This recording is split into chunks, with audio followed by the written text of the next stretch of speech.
Quad first in person meeting రీసెంట్గా జరిగింది.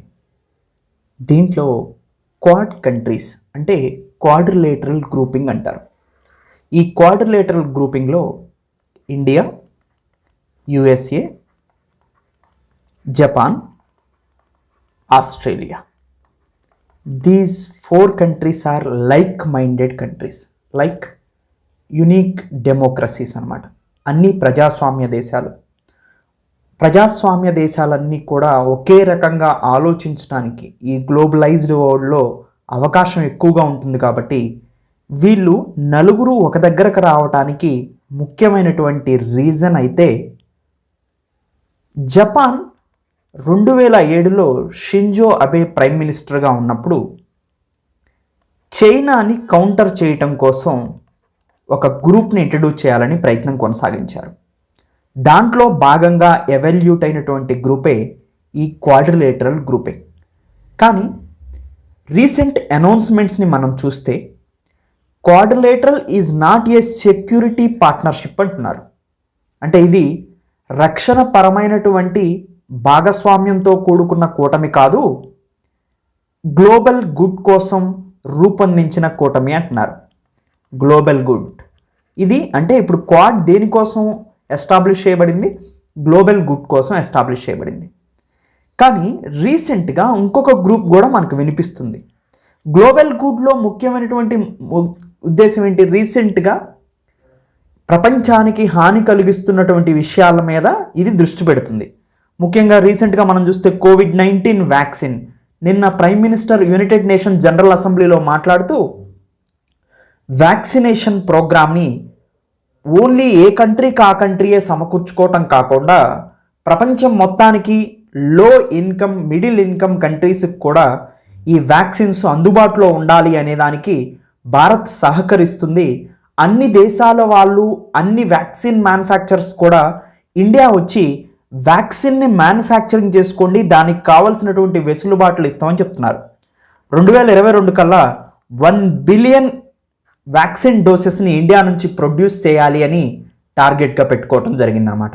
అంటే ప్రపంచ శాంతి కోసం ఈ క్వాడ్ పనిచేస్తుంది అనేది ముఖ్యమైన సమాచారం ఇవ్వటం జరిగింది. దాంతోపాటు ఇంకొక టాపిక్ని కూడా తీసుకొచ్చారు. ఏంటంటే ఆఫ్ఘనిస్తాన్లో గవర్నమెంట్ వల్ల కానీ ఆఫ్ఘనిస్తాన్ని ఇన్ఫ్లుయెన్స్ చేస్తూ అదర్ కంట్రీ ఇంటర్ఫీర్ అయ్యి టెర్రరిస్ట్ యాక్టివిటీస్ని కనుక పెంచితే, దాన్ని బేస్గా కనుక మలుచుకుంటే సో ఈ క్వాడ్ గ్రూపింగ్ కూడా ఇన్వాల్వ్ అవుతుంది అని చెప్తున్నారు. అంటే ఇక్కడ క్వాడ్ గ్లోబల్ గుడ్ కోసం అని చెప్తూ ఇంకొక వైపు ఏం ఆలోచిస్తుంది? అక్కడ పాకిస్తాన్ని డైరెక్ట్గా నిన్న యుఎన్జిఏలో మాట్లాడినప్పుడు మెన్షన్ చేయకపోయినప్పటికీ కూడా ఇక్కడ ఆఫ్ఘనిస్తాన్లో కీ రోల్ని ప్లే చేస్తుంది పాకిస్తాన్. ఎందుకంటే తాలిబాన్కి చాలా సన్నిహితంగా పనిచేస్తూ ఉంటుంది పాకిస్తాన్ గవర్నమెంట్. మరి పాకిస్తాన్కి ఎకనామికల్గా హెల్ప్ చేస్తుంది చైనా. అంటే ఈ రీజన్లో చైనా, పాకిస్తాన్, ఆఫ్ఘనిస్తాన్ నెక్సస్ అనేది మనకు కనిపిస్తుంది అనమాట. అలాంటప్పుడు even Pakistan prime minister Jammu కాశ్మీర్ని కూడా, అంటే ఇండియాలో భాగంగా ఉన్నటువంటి పిఓకే వాళ్ళ దగ్గర ఉంది, ఓకే, ఇండియాలో ఉన్నటువంటి జమ్మూ కాశ్మీర్ని కూడా సో క్లెయిమ్ చేయటం కూడా మనకి ఇక్కడ వాళ్ళ యొక్క నెక్సస్ని మనకి తెలియజేస్తూ ఉందన్నమాట. ఇలాంటప్పుడు క్వాడ్ డైరెక్ట్గా పాకిస్తాన్కి, చైనాకి, ఆఫ్ఘనిస్తాన్కి ఉన్న నెక్సస్ని ఎలా డీల్ చేస్తుంది అనేది ఇక్కడ క్వశ్చన్ మార్క్. కానీ ఈ క్వాడ్ గ్రూపింగ్ యొక్క ఓల్డ్ ఒకవైపు స్టేట్మెంట్ ఇచ్చేటప్పుడు, క్వాడ్ స్టేట్మెంట్స్ ఇచ్చేటప్పుడు గ్లోబల్ గుడ్ కోసం, వ్యాక్సిన్స్ కోసం పనిచేస్తుంది, పీస్ స్టెబిలిటీ కోసం పనిచేస్తుంది, గ్లోబల్ గుడ్ కోసం పనిచేస్తుంది, అవన్నీ ఓకే, అవి పక్కన పెడితే మనకు most important Indo Pacific, free and open Indo Pacific region అనేది ఎక్కువగా మనం న్యూస్లో వింటూ ఉంటాం అన్నమాట. అసలు ఏంటి ఈ ఫ్రీ ఓపెన్ ఇండో పసిఫిక్ అంటే, ఇక్కడ మనకు కనిపిస్తున్నటువంటి డాటెడ్ లైన్స్ ఏవైతే ఉన్నాయో ఇది ఇండో పసిఫిక్ రీజన్ అన్నమాట. అంటే భారతదేశానికి, అంటే హిందూ మహాసముద్రానికి ఇదంతా ఎం షేప్లో ఉన్నటువంటి ఇండియన్ ఓషన్, సో దాంతోపాటు ఇదంతా పసిఫిక్ ఓషన్. ఈ రెండింటి మధ్యలో ఉన్నటువంటి రీజన్ ఏదైతే ప్రాంతం ఉందో దీన్ని ఇండో పసిఫిక్ రీజన్ అంటారు. దీంట్లో ఇక్కడ మీకు ఆఫ్రికా నుంచి స్టార్ట్ చేస్తే ఇటువైపు యుఎస్ఏ, సౌత్ అమెరికా, నార్త్ అమెరికాతో కూడినటువంటి ఈ జలాలు మొత్తం కూడా మేజర్గా ఇండో పసిఫిక్ ఉంటాయి. ఈ ఇండో పసిఫిక్ రీజన్లో ముఖ్యంగా ఏ కంట్రీ యొక్క సిచ్యువేషన్కి అంటే గ్లోబలైజేషన్ అంటే తన అధికార దాహానికి అదర్ కంట్రీస్ అన్నీ సఫర్ అవుతున్నాయి అంటే చైనాలో దీన్ని సౌత్ చైనా సీ అంటారు. ఇది సౌత్ చైనా సీ, ఇదంతా కూడా సౌత్ చైనా సీ. ఇక్కడ ఒక 9 డాష్ లైన్ని క్రియేట్ చేసి ఆర్టిఫిషియల్ ఐలాండ్స్ని క్రియేట్ చేసి, సో ఇక్కడ మనకి చైనా ఏం చేస్తుందంటే అదర్ కంట్రీస్ యొక్క సోవెరెనిటీని దెబ్బతీస్తుంది. సో అంటే కృత్రిమమైనటువంటి ద్వీపాలని సృష్టించి చైనా ఈ ఏషియన్ కంట్రీస్ అంటారు వీటిని. So association of south east Asian nations అంటారు. ఈ ఏషియన్ కంట్రీస్ని స్ట్రగుల్ చేస్తుంది అనమాట.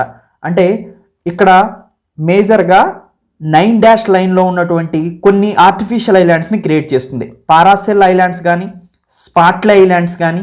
దాంతోపాటు చైనా ఈస్ట్ చైనా సీలో కూడా ఇక్కడ ఈ వైపు ఏం చేస్తుందంటే మేజర్గా ఇక్కడ మనకి ముఖ్యమైనటువంటి ఐలాండ్స్ షంకాకు ఐలాండ్స్.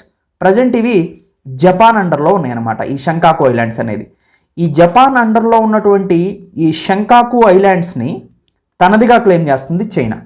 సో అంటే మొత్తం మీద ఆర్టిఫిషియల్ ఐలాండ్స్ని క్రియేట్ చేయటం 9 డాష్ లైన్లో, తర్వాత ఎగ్జిస్టెడ్ ఐలాండ్స్ జపాన్ కింద ఉన్నాయి తనగా క్లెయిమ్ చేయటం. ఇలా రీజన్లో అంటే ఈ ఇండో పసిఫిక్ ప్రాంతంలో ఇక్కడ చూడండి ఈ ఇండియన్ రీజన్లో కూడా బెల్ట్ అండ్ రోడ్ ఇనిషియేటివ్ అనే పేరుతో మేజర్గా స్ట్రింగ్ ఆఫ్ పెరల్స్ అనే పేరుతో బెల్ట్ అండ్ రోడ్ ఇనిషియేటివ్ BRIలో భాగంగా స్ట్రింగ్ ఆఫ్ పెరల్స్ని ఇంట్రడ్యూస్ చేసి చైనా ఏం చేస్తుంది, శ్రీలంకలో హమ్మన్ తోటా పోర్ట్ని 99 ఇయర్స్కి లీజ్ తీసుకుంది. తర్వాత మయన్మార్లో పోర్ట్స్ని కన్స్ట్రక్షన్ చేస్తుంది. జిబోటిలో తన బేస్ని కన్స్ట్రక్షన్ చేస్తుంది. సో పాకిస్తాన్లో గ్వాదర్ పోర్ట్ని కన్స్ట్రక్షన్ చేస్తుంది. సో ఇలా ఇండియాని అష్టదిగ్బంధనం చేయటానికి ప్రయత్నం కొనసాగిస్తుంది. సో ఇది ఒక థియరీని బేస్ చేసుకొని ఇలా ఇండియన్ ఓషన్లో కూడా సబ్మెరైన్ ఫ్లీట్ని పెంచుకుంటూ ఉంటుంది. అంటే ఎప్పుడైనా కానీ అసలు ఎందుకు ఇదంతా జరుగుతుంది అని మనం ఒకసారి ఆలోచిస్తే, ఎప్పుడైనా కానీ ఎకానమీ అనేది మోస్ట్ ఇంపార్టెంట్ అండి. ట్రేడ్ ఎకానమీ పరంగా ఏదైతే డెవలప్ అవుతుందో ఎకానమీ ముందు వస్తుంది, తర్వాత సెక్యూరిటీ వస్తుంది. మన దగ్గర మనీ ఉంటేనే కదా దాన్ని కాపాడుకోవటం కోసం మనం ప్రయత్నం కొనసాగించేది. అలానే ఫస్ట్ ఎకానమీ ఇంక్రీజ్ అయితే సెక్యూరిటీ వస్తుంది, దాంతోపాటు గ్లోబల్ లీడర్ కావాలనుకుంటుంది ఏ కంట్రీ అయినా కానీ. ఇప్పుడు యుఎస్ఏకి యాంటీగా నిలబడగలిగే ప్రయత్నం చేస్తున్నటువంటి ఒకానొక కంట్రీ ఏంటంటే చైనా. సో యుఎస్ఎస్ఆర్ డిసింటిగ్రేట్ అయిపోయిన తర్వాత పవర్ఫుల్గా యుఎస్ఏకి కౌంటర్ ఇస్తున్న దేశం చైనా. అది ఎకనామికల్గా కానీ, టెక్నాలజీ పరంగా కానీ, సో జియో పాలిటిక్స్ పరంగా కానీ. అలాంటప్పుడు ఎవరైతే హయ్యర్గా ఉంటారో అంటే లైక్ యుఎస్ఏ ఉంటుందో చైనాని కట్టడి చేయడానికి ఆటోమేటిక్గా ప్రయత్నం చేస్తారు. ఈవెన్ చైనా పాలసీస్ కూడా అలానే ఉన్నాయి. చైనాకి ఇండియాకి కూడా సరైన రిలేషన్స్ లేవు. అలాంటప్పుడు ఈ ప్రాంతంలో ఈ ప్రాంతంలో చైనాకి కౌంటర్ ఇవ్వగలిగే కంట్రీ ఏమైనా ఉందంటే అది ఇండియా, సెకండ్ ఆస్ట్రేలియా.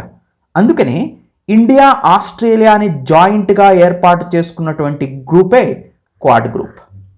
సో అందుకనే క్వాడ్రిలేటరల్ పేరుతో ఇటువైపు Japan, Australia, India, USA China యొక్క ఆగడాలను ఈ ప్రాంతంలో అడ్డుకోవటానికి అసలు రీజన్ ఇది. కానీ మరి రీసెంట్గా ఫామ్ అయినటువంటి ఏయుకేయుఎస్ దీంట్లో ఏ అంటే ఆస్ట్రేలియా, యునైటెడ్ కింగ్డమ్, యుఎస్ఏ. మరి ఈ గ్రూప్ ఏంటంటే ఇది కరెక్ట్గా security alliance, trilateral security alliance. ఇది రక్షణ భాగస్వామ్యం అని క్లియర్గా మెన్షన్ చేశారు. అయితే వీళ్ళ యొక్క ముఖ్య ఉద్దేశం కూడా free and open Indo Pacific reason in long term. So అంటే వీళ్ళ ముఖ్య ఉద్దేశం కూడా ఈ రీజన్లోనే ఎక్కువ కాలం పాగా వేయాలి అనేది యుఎస్ యొక్క ముఖ్య ఉద్దేశం. సో ఇండో పసిఫిక్ రీజన్ అంటే ఇక్కడ వీళ్ళ క్లియర్ కట్ ఐడియా ఏంటంటే చైనా డామినెన్స్ని జియోపొలిటికల్గా ఎదుర్కోవటానికి ఈ గ్రూప్ బాగా ఉపయోగపడుతుందని వీళ్ళు బాగా నమ్ముతున్నారు. అందులో భాగంగా అమెరికా అండ్ ఇంగ్లాండ్ ఏదైతే ఉందో ఇది అమెరికా రెండూ కలిసి ఆస్ట్రేలియాకి టెక్నాలజీ ట్రాన్స్ఫర్ని చేస్తున్నాయి. ఎలాంటి టెక్నాలజీ ట్రాన్స్ఫర్ అది? న్యూక్లియర్ పవర్డ్ సబ్మెరైన్ని న్యూక్లియర్ పవర్కి సంబంధించినటువంటి సబ్మెరైన్ని డెవలప్ చేసే టెక్నాలజీని యూఎస్ఏ, యూకే, ఆస్ట్రేలియాకి ట్రాన్స్ఫర్ చేస్తుంది. ఇక్కడ న్యూక్లియర్ వెపన్స్ని టెస్ట్ చేసే సబ్మెరైన్ కాదు, ఇక్కడ న్యూక్లియర్ పవర్తో నడిచేటువంటి సబ్మెరైన్. ఇలా 2 డిఫరెన్సెస్ ఉన్నాయన్నమాట. సో ఎస్ఎస్బిఎన్స్ వేరువి.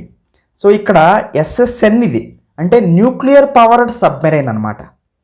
అంటే నార్మల్ కన్వెన్షనల్ సబ్మెరైన్స్ 2 రకాలు ఉంటాయి, conventional submarines, nuclear submarines. Conventional submarines అంటే ఏంటంటే దీంట్లో డీజిల్, ఎలక్ట్రికల్ ఉపయోగిస్తారు.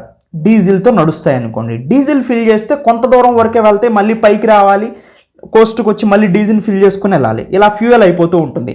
అలా కాకుండా ఎక్కువ కాలం సముద్రం అడుగు భాగంలో ఉండాలి అంటే న్యూక్లియర్ పవర్డ్ సబ్మెరైన్స్ ఉంటాయి అన్నమాట. అది అడ్వాంటేజ్. సో ఎన్ని నెలలైనా ఎన్ని మంత్స్ అయినా కానీ ఉండగలుగుతాయి వాటర్లో.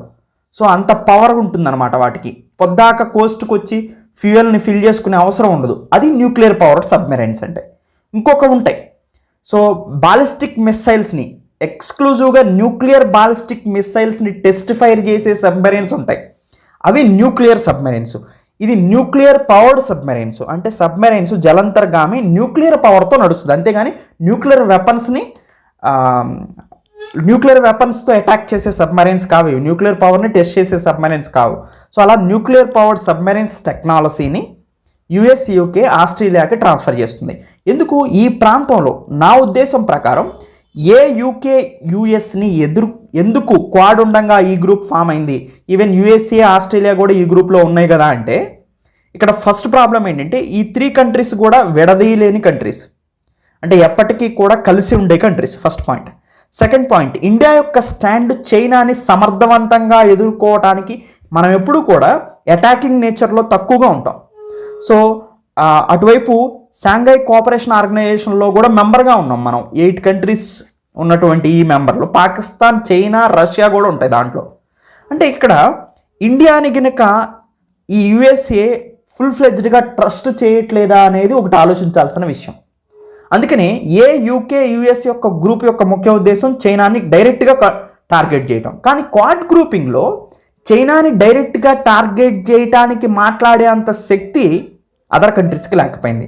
దానికి గల కారణం సప్లై చైన్స్ అనమాట. అంటే చైనాని ఎదిరిస్తే ఇప్పుడు చాలా రకాలైనటువంటి ఇన్పుట్ సప్లైస్ ఆగిపోతాయి అనే భయం అన్ని దేశాల్లో కూడా ఉండింది. ఈవెన్ ఇండియా కూడా మనం ఎప్పుడు కూడా మిడిల్ పాత్లో వెళ్తూ ఉంటాం. పర్ఫెక్ట్ స్టాండ్స్ని అంటే ఏ కంట్రీస్ని కూడా డైరెక్ట్గా మనం విమర్శించామన్నమాట. దానికోసం యూకే, యుఎస్ ఫామ్ అయిందేమో అనేది నా ఉద్దేశం. ఇండియా యొక్క స్టాండ్ ఎప్పుడూ కూడా పర్ఫెక్ట్గా అంటే సెక్యూరిటీ అలయన్స్ డైరెక్ట్గా సపోజ్ యుఎస్ఏ కానీ యూకే కానీ చైనా మీద వార్ని కనుక ఇంట్రడ్యూస్ చేస్తే లేదా డైరెక్ట్గా వార్కి కనుక దిగితే అంటే జియోపొలిటికల్ వార్, డైరెక్ట్ వార్ అంటే జియోపొలిటికల్గా వార్ దిగితే చైనాని ఎంతవరకు ఎదిరించి ఇండియా ముందుకు రాగలుగుతుంది అనేది వీళ్ళు ఆలోచించి ఈ గ్రూప్ పెట్టుండొచ్చు. ఇప్పుడు యూకే, యుఎస్ అంటే ఈ ముగ్గురు ఒకే లైన్ మీద ఉంటారు. సో అందుకనే డైరెక్ట్గా చైనాని ఎదిరించగలిగే శక్తి కానీ డైరెక్ట్గా మాట్లాడగలిగే ఓపెన్నెస్ కానీ వీళ్ళకు ఉంటుంది. కానీ ఇండియాకి ఎంతవరకు ఉంటుంది అనేది ప్రశ్నార్థకం అనమాట. సో అందుకని యూకే, యూకేస్ ఫామ్ అయి ఉండొచ్చు. ఇలా సబ్మెరైన్, న్యూక్లియర్ పవర్డ్ సబ్మెరైన్ ఎందుకు ట్రాన్స్ఫర్ చేస్తున్నారంటే ఇండో పసిఫిక్ రీజన్లో సర్వేలెన్స్ అనేది మోస్ట్ ఇంపార్టెంట్. ఈ జలాలు ఎక్కువగా చాలా పెద్దవైనవి అనమాట. ఈ ప్రాంతాన్నంతా సర్వేలెన్స్ చేయాలంటే సబ్మెరైన్స్ అత్యవసరం. అలాంటి సబ్మెరైన్స్ ఎక్కువ కాలం ఉండాలంటే న్యూక్లియర్ సబ్మెరైన్స్ ఉండాలి. అలా చైనా యొక్క యాక్టివిటీస్ని అబ్జర్వ్ చేయాలంటే ఈ ప్రాంతంలో న్యూక్లియర్ సబ్మెరైన్స్ అనేది మోస్ట్ ఇంపార్టెంట్ రోల్ని ప్లే చేస్తాయి అన్నమాట. అందుకని ఈ టెక్నాలజీని యుఎస్ఏ, యూకే, ఆస్ట్రేలియాకి ట్రాన్స్ఫర్ చేస్తుందేమో అనేది మనకి అర్థమవుతున్నటువంటి విషయం. అయితే రీసెంట్ లాగడం ఏంటంటే ఫ్రాన్స్ నుంచి $90 బిలియన్ సంబంధించినటువంటి కన్వెన్షనల్ సబ్మెరైన్స్ని ఆస్ట్రేలియా దిగుమతి చేసుకోవడానికి డీల్ కుదిరించుకుంది. అయితే ఈ డీల్ ప్రశ్నార్థకంగా మారింది. ఫ్రాన్స్ అందుకనే ఆస్ట్రేలియా నుంచి అంబాసిడర్ని కూడా రీకాల్ చేసింది. ఆ డీల్ని కాదనుకొని ఇప్పుడు యుఎస్ఏ, యూకే నుంచి వచ్చేటువంటి అవి కన్వెన్షనల్ సబ్మెరైన్స్ ఫ్రాన్స్తో డీల్ కుదిరించుకుంది. కానీ ఇవి మాత్రం న్యూక్లియర్ పవర్డ్ సబ్మెరైన్స్ అనమాట, యుఎస్ఏ, యూకేతో కుదిరించుకున్నటువంటి డీల్. అయితే యుఎస్ఏ, యూకేతో కుదిరించుకున్న డీల్ వల్ల ఫ్రాన్స్కి సంబంధించిన డీల్ పోయింది. ఎంత ఫ్రెండ్లీ కంట్రీస్ అయినా, ఎంత డెమోక్రటిక్ కంట్రీస్ అయినా, యూరోపియన్ యూనియన్ నేషన్స్ సంబంధించిన యుఎస్ఏ కంట్రీస్ యుఎస్ఏ చాలా క్లోజ్గా ఉన్నప్పటికీ కూడా ఎకనామికల్గా ఇంపాక్ట్ అయితే ఏ కంట్రీ అయినా కానీ రియాక్ట్ అవుతుంది. అందుకనే ఫ్రాన్స్ ఈ మధ్య రియాక్ట్ అవ్వటం జరిగిందనమాట. అయితే ఫ్రాన్స్ రియాక్షన్ని ఇండియా ఎలా తీసుకోవాలి అనేది చూడాల్సిన అవసరం ఉండింది. అయితే ఒకందుకు యూకే యుఎస్ గ్రూపు ఇండియాకి సో ఒకవైపు క్వాడ్ ఉన్నప్పటికీ కూడా యూకేఎస్ గ్రూప్ తీసుకునే చర్యలు ఇండియా మీద ఎలా ప్రభావితం చేస్తాయో ఫ్యూచర్లో చూడాల్సిన అవసరం అయితే ఉంది. కానీ చైనాని ఎవరు అడ్డుకున్నప్పటికీ కూడా ఈ రీజన్లో సో కొంత అయితే peace and stability, free and open Indo Pacific region అయితే ఎస్టాబ్లిష్ అయితే అవుతుంది. మరి క్వాడ్ దీనికి ఏ విధంగా హెల్ప్ చేస్తుంది, యూకే యుఎస్ క్వాడ్తో కలిసి ఎలా ముందుకు వెళ్తుంది అనేది అయితే చూడాలి. ప్రస్తుతం మనకు వచ్చిన క్లారిటీ అయితే క్వాడ్ యొక్క ముఖ్య ఉద్దేశం గ్లోబల్ గుడ్ కోసం. ఇది సెక్యూరిటీ అలయన్స్ కాదు, it is not a security alliance. అంటే రక్షణ కోసం ఏర్పడింది కాదు, రక్షణ వ్యూహాత్మక భాగస్వామ్యం కాదు. కానీ ఒక పక్క మీకు యూకే యుఎస్ తీసుకుంటే సెక్యూరిటీ అలయన్స్, ఇది రక్షణ కోసం మాత్రమే, రక్షణ వ్యూహాత్మక భాగస్వామ్యం ఇది 3 దేశాల మధ్యలో. ట్రైలేటరల్ సెక్యూరిటీ కోసం ఏర్పడినటువంటి గ్రూపింగ్ అనమాట. ట్రైలేటరల్ సెక్యూరిటీ కోఆపరేషన్ గ్రూపింగ్ ఇది. అయితే ఇక్కడ ఇండో పసిఫిక్ రీజన్ని కాన్సన్ట్రేషన్ చేస్తూ ఇంకొన్ని గ్రూపులు కూడా మనకున్నాయి. ఇక్కడ ఇండియా పసిఫిక్ ప్రాంతాల్లో ముఖ్యంగా బ్యాలెన్స్ చేయటం కోసం అదర్ కంట్రీస్ చైనాని కౌంటర్ చేయటం కోసం ఏర్పడిన వాటిలో హిడెన్ ఎజెండాగా గ్లోబల్ గుడ్ కోసం అని చెప్తున్నప్పటికీ కూడా హిడెన్గా ఏమైనా చర్యలు తీసుకోవడానికి అవకాశం ఉన్న గ్రూపింగ్ క్వాడ్. డైరెక్ట్గా చర్యలు తీసుకునేది యూకే యుఎస్. దాంతోపాటు మనకి 5 ఐస్ కూడా ఉన్నాయి. ఇవి కూడా ఈ 5 కంట్రీస్ కూడా ఇండో పసిఫిక్ రీజన్ యొక్క free and open Indo Pacific region కోసం పనిచేస్తున్నాయి. ఎప్పుడైతే free open Indo Pacific region అన్నామో చైనాకి కౌంటర్గా పనిచేస్తున్నట్టే. సో ఆ దేశాల్లో 5 ఐస్లో Canada, New Zealand, Australia, USA, UK ఉన్నాయన్నమాట. సో ఈ 5 ఐస్లో ఉన్నటువంటి 3 కంట్రీసే మళ్ళీ యూకే యుఎస్గా ఫామ్ అయినాయి. సో అలా ఈ 5 ఐస్లో ఉన్నటువంటి ఆస్ట్రేలియా, యుఎస్ఏ క్వాడ్లో భాగంగా ఉన్నాయి. సో ఎనీవే ఇక్కడ ఇండో పసిఫిక్ రీజన్ అనేది మోస్ట్ ఇంపార్టెంట్. ఇండో పసిఫిక్ రీజన్లో ఏం జరుగుతుంది అనేది మోస్ట్ ఇంపార్టెంట్. ఇండో పసిఫిక్ రీజన్లో చైనా యొక్క ఆగడాలని అడ్డుకోవటానికి అనేక రకాలైనటువంటి గ్రూప్స్ డైరెక్ట్గా, ఇండైరెక్ట్గా ప్రయత్నిస్తున్నాయి అనేది మనకు క్లియర్ కట్గా అర్థమవుతుంది. కానీ ఒకళ్ళు ఎలా కోలాబరేట్ చేసుకొని వెళ్తారు అనేది ప్రశ్నార్థకంగా మారిన విషయం. న్యూక్లియర్ పవర్డ్ సబ్మరీన్స్ టెక్నాలజీ అనేది అతి తక్కువ దేశాల్లో ఉంది. యూఎస్ఏ దగ్గర 68 ఉన్నాయి, రష్యా దగ్గర 29 న్యూక్లియర్ పవర్డ్ సబ్మరీన్స్ ఉన్నాయి. న్యూక్లియర్ మిస్సైల్స్ని లాంచ్ చేసే సబ్మరీన్స్ కావు ఇవి, న్యూక్లియర్ పవర్తో నడిచేటువంటి సబ్మరీన్స్. చైనా దగ్గర 12 ఉన్నాయి, యూకే దగ్గర 11, ఫ్రాన్స్ దగ్గర 8 ఉన్నాయి, ఇండియా దగ్గర 1 ఉంది. ఇండియా దగ్గర ఉన్నటువంటి సబ్మరైన్ పేరు ఐఎన్ఎస్ చక్ర. ఇది న్యూక్లియర్ పవర్డ్ సబ్మరైన్ అనమాట. ఐఎన్ఎస్ చక్ర అనేది ఇది 10 ఇయర్స్ లీజ్కి తీసుకున్నాం మనం రష్యా దగ్గర నుంచి. సో ఇది అసలు ఎలా బ్యాలెన్స్ చేస్తున్నారు ఇండో పసిఫిక్ రీజన్ అనేది ఇక్కడ మనకు తెలుస్తుంది. సో ఫర్దర్గా ఫ్యూచర్లో ఇండో పసిఫిక్ అనేది చాలా క్రూషియల్గా మారబోతుంది. దీని మొత్తానికి గల ముఖ్యమైన కారణం ఒకటే, యుఎస్ఏ పెద్దన్నగా ఉంది, ఇటువైపు చైనా యొక్క దానికి ధీటుగా ఎదుగుతున్నటువంటి దేశం చైనా ఎదుగుతున్న పరిణామ క్రమంలో అదర్ కంట్రీస్ని ఇబ్బంది పెడుతూ ఉండింది. ఈవెన్ యుఎస్ఏకి కూడా ఛాలెంజెస్ విసురుతుంది. ఇక్కడ కోల్డ్ వార్ ఎరాలో రష్యా ఎలా అయితే యుఎస్ఏకి కౌంటర్గా ఉందో, బైపోలార్గా విడిపోయిందో, ఇప్పటికీ కూడా చైనా కూడా అలానే బైపోలార్గా విడిపోయింది. పైకి కోల్డ్ వార్ మెంటాలిటీని మీరు వదలండి అని యుఎస్ఏకి చెప్తున్నప్పటికీ హిడెన్గా మాత్రం చైనా ఈ కోల్డ్ వార్ మెంటాలిటీని తనే పాటిస్తూ ఉందన్నమాట. సో దీన్ని మనం అర్థం చేసుకోవాల్సిన అవసరం ఉంది. ఎలా అయితే చైనా ఎకనామికల్గా బాగా డెవలప్ అయ్యేసరికి సెక్యూరిటీ పరంగా స్ట్రెంగ్తన్ చేసుకొని టెక్నాలజీ పరంగా హయ్యర్గా డెవలప్ అయినటువంటి చైనా అదర్ కంట్రీస్కి సో పెద్ద సవాలుగా మారిందనమాట. ఈవెన్ తన చుట్టుపక్కల ఉన్న దేశాలకు కూడా. ఫ్యూచర్లో పాకిస్తాన్ ఒక్కతే తన క్లోజ్ ఫ్రెండ్గా ఇప్పుడు కొనసాగుతూ ఉంది. So Pakistan, China, Afghanistan Nexus కనుక ఏర్పడితే ఇది ఈ 3 కంట్రీస్ కలిసి ఫ్యూచర్లో టెర్రరిజాన్ని ఎక్స్పోర్ట్ చేయడానికి అవకాశం మనకి ఎక్కువగా కనిపిస్తుంది. ముఖ్యంగా మన జమ్మూ కాశ్మీర్కి థ్రెట్ ఎక్కువగా ఉండే అవకాశాలు కనిపిస్తూ ఉన్నాయన్నమాట. సో ఫ్యూచర్లో ఇండో పసిఫిక్ బ్యాలెన్స్ అనేది ఈ క్వాడ్, యూకే, యుఎస్, 5 ఐస్ ఎలా చేస్తాయో వేచి చూడాల్సిన అవసరం ఉంది. Thank you. Have a nice day.